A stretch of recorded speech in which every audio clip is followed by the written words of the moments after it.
Srećan meni rođendan, žurke pravim svaki dan, to je moja terapija, kao ludna brašno, po prirodi sam nasmijan. Srećan meni rođendan, žurke pravim svaki dan, to je moja terapija, volim mrzim strasno, iskreno ali zajeban, stop! Dobar dan! Srećan meni rođendan. Možda i počnem ponovo da ga slavim. Za sve je kriva plava zlobica, sad njom više neću da vam zdravim. Prošlost bila pa prošla, sada hrabrost, ludost, pre svega ponos, da probam da vratim, a da i nekako živim, morat ću da shvatim. Nisam želeo da mi rođendan čestitaju, da majka tortu pravi, pa i taj doček nove godine ja dozvolio sam da sve mi dosadi. Mislim da znam uzrok, sad da li će lečenje da mi pomogne? Uzrok odstranjen, živi bili, pa vidjet ćemo u naredne godine.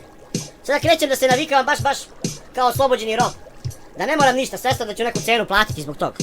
Da mi prođe život u radu kao da ću nešto u grob da ponesem, ja ne moram, ne kažem bio sam kreten, kao mnogi zanesem.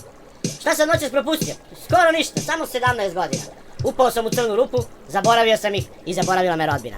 Prijatelji su se promenili, postali loši. Ma nisu, upali su u ista govna, ja ću prvi pobediti ili propasti, jer ovo je samo teorija probna. Srećan meni rođendan, žurke pravim svaki dan. To je moja terapija, kao ludna brašno, po prirodi sam nasmejan. Srećan meni rođendan, žurke pravim svaki dan.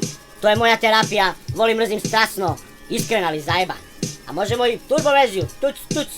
Srećan meni rođendan, žurke pravim svaki dan, to je moja terapija, kao ludna brašno, po prirodi sam nasmijan. Srećan meni rođendan, žurke pravim svaki dan, to je moja terapija, volim mrzim strasno, iskren ali zajeban, stop!